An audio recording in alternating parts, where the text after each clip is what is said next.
welcome back to Midwest Tool Review. Once again, my name is James. I'm hosting this. I wanted to kind of go over some of the things I have in my box.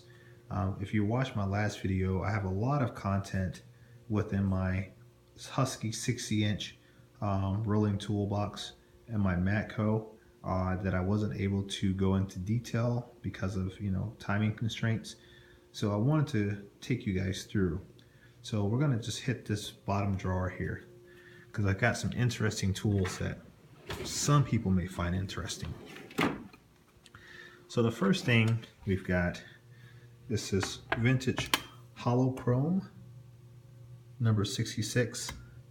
These are Allen keys, various sizes of Allen key, really good heavy steel.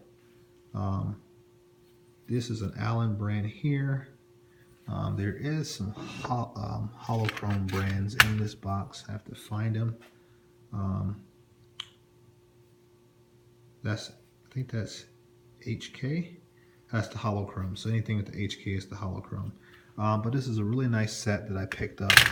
I think this was at like an antique sale or something like that, and I gave like $3 or $4 for that set. But I bought it because I like the case. From there, I got this from an estate auction. It was a random box of contents, and this was one of the things. It's a 19-piece Master Mechanic set, tap and die, American made. There's your part numbers. Manufactured by True Serve out of Chicago. Fairly good set. I've never had to use it yet. I do have another tap and die set. So everything looks like it's pretty good quality. It's supposed to be American made. So I've got this. Hopefully everything's stamped to US by the way as well. So hopefully I never need to use it. But if I do, well, I've got a complete set there, or at least a 19-piece set. If I can get this cover back on. All right, from that, we have this Craftsman set here. I got this from a garage sale. The lady was selling it. She said, hey, my husband, I told him to price it. He didn't price it. I'm just putting it out at a garage sale. She had $5 on it. I offered her $3 because I didn't know what was inside until I opened it. It says it's 13 pieces. Socket and wrench set, 1/2-inch drive. And when I opened it, it was fairly close, minus the drive and the extension. Their 12-point set, old Craftsman V-series sockets, ranging from 1 inch down to what, 7/16. I think they're nice. I like that little bit rougher look to them. There's obviously some fill-ins here because like here's a 6-point. It's a G series, so it's like the 90s. I think the V series are like the 70s. Here's another 6-point G series. So there's obviously some fill-ins there, but nonetheless, another complete set.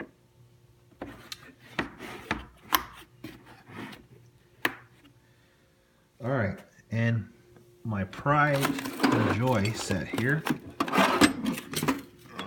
If I can get this out. This is by a company called Walden Worcester wrenches. Hopefully you guys can see that. No matter what I do, you can't see it. So I got this set. There was a local firehouse who were hosting a large garage sale. I mean, this guy had all kinds of stuff, tools and furniture, and he had $25 marked on this. I offered him $15 and he said yes because he didn't want to load up all of this stuff, and it was the last day of the sale. So this set here, I'm still working on it. I still got to do some rust removal, which I got a really good process, so I can clean up the rust off of these sockets in about half an hour with some muriatic acid and water. But yeah, the set is fairly large. I mean, they're all 12 point. This is Walden Worcester wrenches or sockets. This is a 1 1/8 size. It's even got a drag bar link socket in here. Walden, USA made. This is all old USA made tools, all the way down to a 7/16. I mean, I would still use this set if I needed to. I'm trying to restore it and keep it clean, but at some point I'll get it all cleaned up, and I'll take you guys maybe through a process of what I do to restore sockets. It's nothing spectacular. Using a 10-to-1 ratio, 10 parts water, 1 part muriatic acid. Let it sit. Always put the water in the container first, followed by the acid, and then let it sit for about an hour. And all the rust will be removed, and all you have to do then is apply a nice heavy coat of lubricant or protectant to ensure that you don't get that condition. But they're in a dry garage. There's no moisture or humidity here, so whatever rust is on there will remain until I clean it off. But this is the these American made tools, guys. These are when, you know, we were focused, like I said in my other video, when we were focused on quality and trying to make a good product to be competitive against other manufacturers, not for profit based. I mean, this is a really heavy breaker bar. And I've got a full set of extensions. I mean, all of these are Walden. Every single one of them. Various sizes throughout the box. And I even have an old Walden ratchet there. Probably a 20 tooth or something ridiculous like that. Listen to this guy. I mean, it had to wake up there. But I restored it once. I tore it apart and greased it, but it's been a long time, so it's probably seized back up again. But there you go. It needs to be oiled and heavy lubricant applied to it. But I used this, believe it or not. I was working with my brother-in-law on changing his power steering pump. And I wanted to test it out to see if it still had power. And I cranked on this thing, not to try to break it or test it, but rather just to see, you know, if it would hold up comparative to like my large Craftsman wrenches over there. And this thing did really good. So that's what made me want to restore it. I've got a benchtop grinder, like I said. I'm going to polish this thing up, put a nice high shine on it, and make it put it into service. Basically, I'm going to start using this just whenever I find a need. I don't believe in just accumulating without use. So the goal is to put everything into service to some point, whether it be necessary to use it or just to say, hey, I have it, I'm going to try that out. This guy here has seen his day, this articulated drive here. I'm going to probably tighten up the pins on it so I can use it, but it will be only used in combination with the other Walden tools that I have. That's a nice set. Otherwise, someone would have bought this and probably lost all the sockets and it would have been gone and whatever, but I'm trying to keep it and preserve it. Hopefully one day my son will take an interest in tools and he will acquire all of my stuff and carry on the tradition. From there, I've got some random, I think these are masonry bits, Craftsman, USA made. And then I've got some additional bits of some kind here. This old Sears Craftsman bits there. It just kind of came in a kit. I mean, it was all part, once again, all part of a larger lot of tools that I purchased at an auction. If someone could tell me what this is, it's got a unique profile end on there. If any of you tool guys out there can educate me on what that is, I would greatly appreciate it. Maybe somebody wants it and they want to trade for something. But it's a Craftsman USA V Series, really long, really heavy. I don't have a need for it, so if someone wants it, let me know. I would be more than happy to trade with you for something else. Otherwise, I'll just keep it to prevent it from getting trashed and thrown away. Like I said, I've got various styles of Allen keys here, all kinds. I purchased these here from that same estate auction. These are, I believe these are Eklund. Eklund brand. Different sizes. I did all the rust removal off these guys, and they are in service. I do use them. Then we have Bonhus, or Bondus, however you want to pronounce that. I'm just trying to fill in the sets. These were all rusted out, and I cleaned everything up and rebuilt the sets. I'm trying to use everything that I have. And once again, I just keep it all here in the drawer, and I pull it out when I can. So that is the bottom drawer of my box. I'm trying to think here if I want to end this video at this point or do another drawer. Ooh, trying to tap into what you guys are thinking. Okay, we'll do another drawer. So that bottom drawer really isn't interesting. This drawer here is, but I don't really want to get into that tonight. So we'll do that another day. So let's go, since we're talking vintage tools, let's look at what we've got here.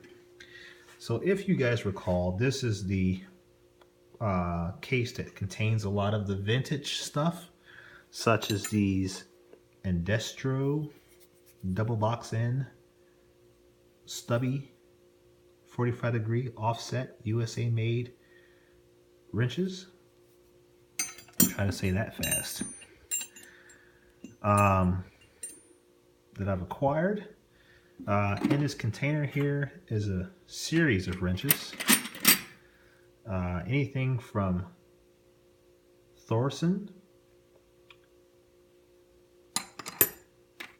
to some old Husky.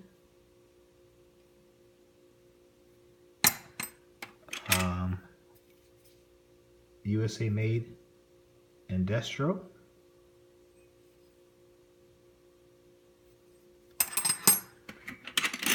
Some more Indestro. USA made. You guys picking up a theme here? USA made. I don't know what that is. I'm assuming it wasn't intended to be like that. Let's see here. Some more Thorson, USA made. I mean, you know, that's more Thorson there. So, without driving you nuts, looking at the same thing, some old True Fit electrolyte made in the USA. So, I mean, I got a lot of this stuff. A lot of these wrenches this is all picked up at an estate auction. So you don't get to pick and choose what you win. You just bid on a box of tools, and whatever's in there is in there, and you get the entire box. Some guys would say, hey, there's no Snap-on in there. There's no Matco, no Craftsman. I'm going to throw it all out. I look at it and say, there's USA made tools in there. There's a guy out there, whether he's dead or alive, who used these tools at some point in time in his life to work on a car, fix something for the family, earn a living. And it makes me happy personally. I don't care what anyone else says, but it makes me happy personally to know that I have these tools and I'm going to keep them in good shape. That I will use them. Whether it be because I need to use a specific style of wrench or size, or rather just kind of pay homage to the older generation who purchased these tools. And who knows, maybe they're alive and they're thinking like, hey, I wonder who has all my old stuff that I had back in the 40s. You know, who knows? But yeah, so I respect that. I respect the old time mechanics and the old timers who had all these tools, and you know, this is when engineering was at its best. I'm an engineer, so I can relate to that. These are some old industrial, and I know that it's not going to focus. Well, maybe it will. There we go. Industrial sockets, man. These things are brilliant. They don't have the recessed portion like your current day sockets. I mean, if you compare, let's pull out this Silver Eagle. You see how the Silver Eagle has this recessed portion there to allow for easier transition or installation of the ratchet into the socket. Well, you compare that to this old industrial, and you can see that they weren't focused on that back then as much as we are now. So things were a little bit more basic back in the day, which, you know, I can respect that. I understand. It makes sense. It was about functionality, not aesthetics. But I've got various. This is an old Durochrome, which I believe is S&K, or it's tied to one of the more common brands of our generation, or rather current day. All USA made. Now this is a really cool socket. I mean, look at this one, guys. This is an old USA made 11/16 Durochrome. It's got the knurling there, functional knurling. I mean, you can feel that knurling. 12 point, short. What did they call that? Oh God.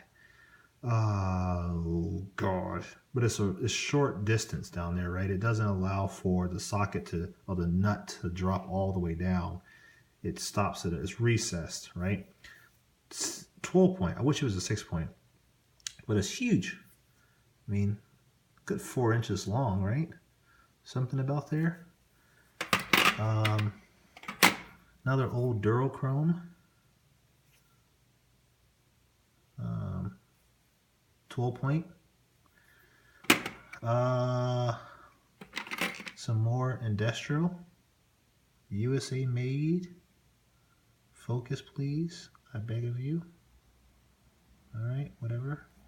Oh, and one of my favorite industrial sockets. Just from, look at that. I mean, that is a cool socket.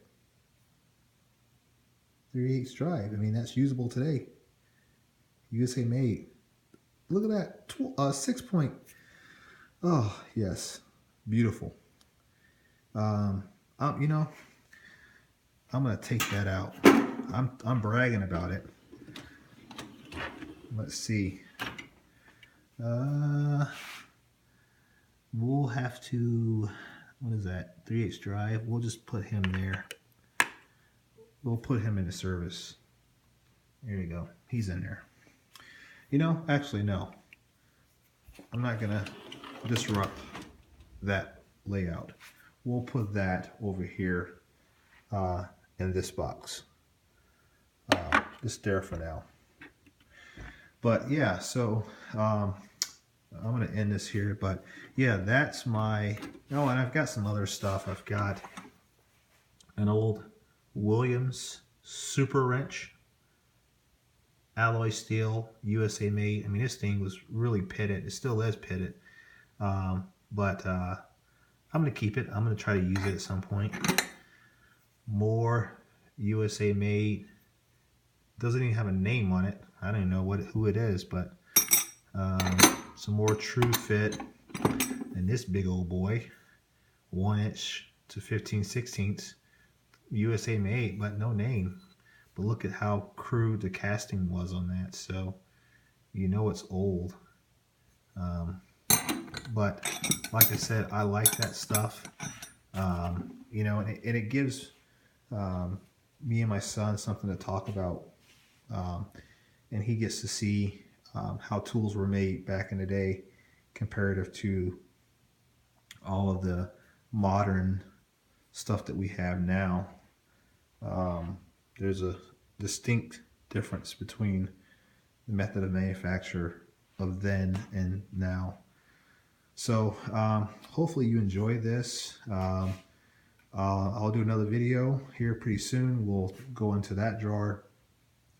I hit up estate auctions and Craigslist on a daily basis looking for deals. So I'm going to be continuously updating my toolbox or adding to it. Not necessarily updating, but adding content to it. And I will, at some point, take you guys along for the journey with me one day to an estate auction to show you exactly what they look like or what they consist of and how great a deals you can find. Because maybe you've never attempted to purchase tools from an estate auction and you don't really know what type of deals or what to look for. So I will take you guys on a tour of that one day in future videos. So if you haven't already done so, please subscribe, click thumbs up, thumbs down, leave a comment. Shout out once again to my mentors for my toolbox tours, Tony the Technician, as well as Rob's Wrenches. Rob's Wrenches has been awesome. We have a lot of similarities outside of skin color. But nonetheless, he and I have started to build a friendship, and he is mentoring me through this process. So please check out his videos. Check out Tony the Technician's videos. Really cool cats. So yeah, thank you. Good night.